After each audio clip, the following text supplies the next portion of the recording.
One of the most popular American television series to become popular over here too is Happy Days. And what more do I need to say than the star of Happy Days, the Fonz, played by Henry Winkler, is with us today. He's actually here on a private visit with his family, but as I say, he's very kindly taken time out to join us on Pebble Mill at 1. How did the Fonz actually develop into this important character that he became? He stands on his own 2 feet.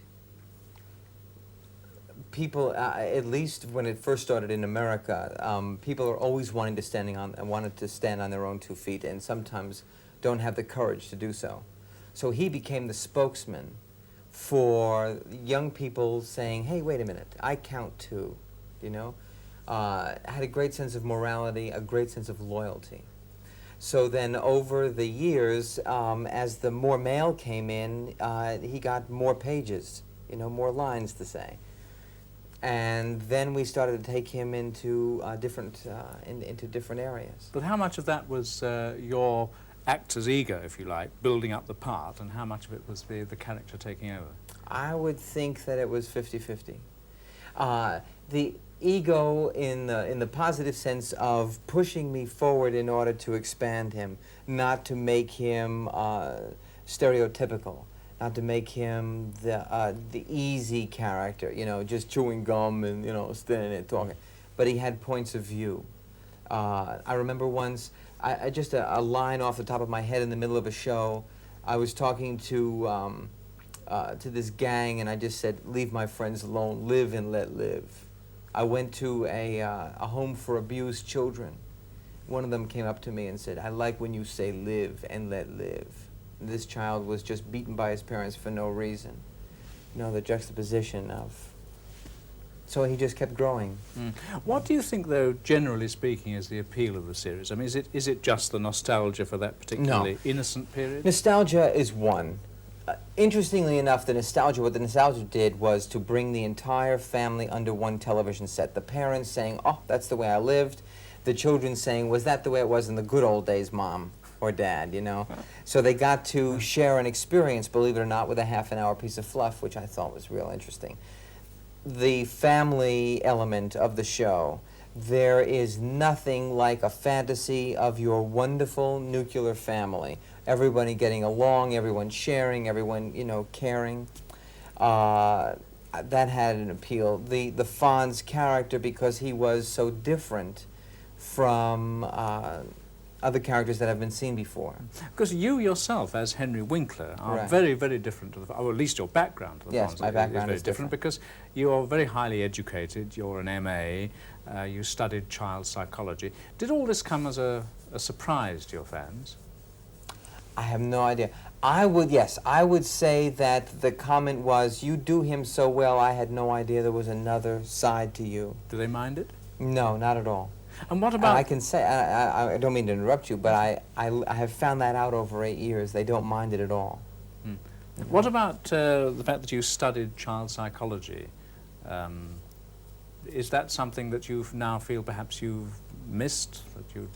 I don't think so, because what happens, I believe I use it along with the creation of the character. Do you know, and not only that, but when I go out and make a public appearance, or if I'm walking down the street, I meet about 200,000 children a year in various parts of the world, and my ability to relate to them, and also to the character, you know, their ability to relate to the character, so we have a good time together, you know.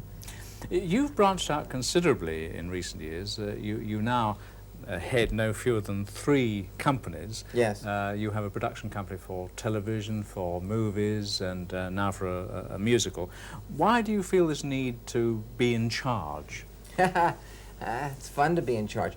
I have found that a lot of people that were in charge when I was an underling didn't know any more than I did, so I figured I'd try it, you know? That's the great thing about growing up. You find out that maybe adults don't know everything, you know? So, you know, it's also fun to jump in and try. I get to take a chance at my own vision, you know, the way I think it should be done. And if I go down, there's nowhere to pass the buck anymore. If I go down in flames.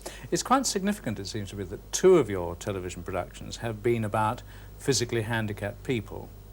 Is that something that you feel very strongly about? I didn't think that I did, but I do. It is the prejudice against those people that are physically challenged or mentally challenged. I have met these people, you know, that happen to be sitting in a wheelchair or happen to have to use a crutch. Possibly their motor mechanism, their muscle mechanism doesn't work as perfectly as ours. However, I've also found them to be incredible human beings and very capable of a myriad of things. And because of the prejudice against them, they cannot even meet 1/4 of their potential. Makes me crazy. So the pieces that I've put on are positive movies of their growth, do you know? Of those people that just happen to be in a physical shell that isn't as perfect as everybody else's. Maybe to break down that barrier of guilt. It's a strange interest in a way, though, because, I mean, your profession is by definition a very selfish one, egocentric. I mean, you have to be self-centered in order to be a good actor, really. Do you think, in a way, you do it out of a sort of sense of guilt? I don't think so. Is that egocentric of me? No. I don't think that I do it out of guilt. I think I do it out of a sense of revolution. I think I do it out of a sense of... How do you mean a sense of revolution? A sense of frustration, a sense of that just isn't right. That's just silly to me, that we should make so many judgments on people because of a physical characteristic of theirs. It makes me angry, I think. Unless you used an unusual phrase, you didn't exactly correct me, but when I said physically handicapped, you said physically challenged. I learned that from Mrs. DeBolt, which was the first one that I did, Who Are the DeBolts and Where Do They Get 19 Kids? The Fonz, I brought back a story to Happy Days. The Fonz fell in love with a hearing-impaired young woman. He fell in love with a deaf girl and found out that she was as sexy, as capable, as wonderful, as feminine as any other woman in the world. She just spoke another language, and that was with her hands, do you know, as opposed to her mouth. It's physically challenged. Handicapped is already like a dirty word. You say handicap, and immediately people reach in and give you $1, or I guess in this case £1. And then they feel good and they walk on their merry way. If you give a young person a challenge, a physical challenge, they will meet it and then they will beat it. They'll go beyond. They'll meet their potential. Do you know? I think that in the sound, in the attitude comes the music.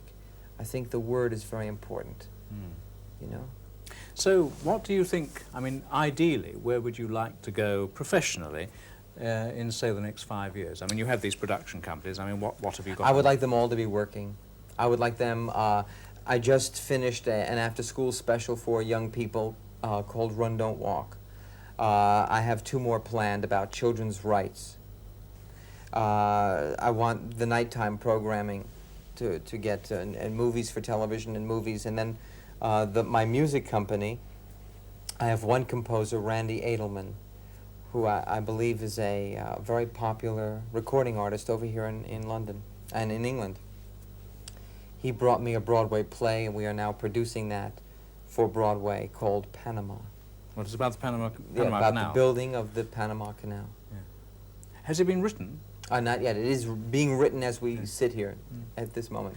Just in passing, you mentioned a subject about children's rights. What area of children's rights? One of them is a young girl is accused of cheating in school. She was not cheating. The principal stands by the teacher. She has no right to speak up for herself. We will explore that right to, wait a minute, don't put a blemish on my record and not let me say anything about it if I really wasn't cheating.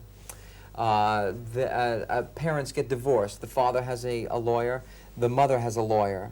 They are both heaping things on the kid. We'll take you to Nepal. We'll take you to Jamaica. And the kid says, wait a minute, what about me? His baseball coach says, go get a lawyer. the kid gets a lawyer and finally stands up for himself. Well, I wish you every success with all these dramatic and social endeavours, Henry Winkler. Thanks. Thank you very much It indeed. was an absolute pleasure. Thank you.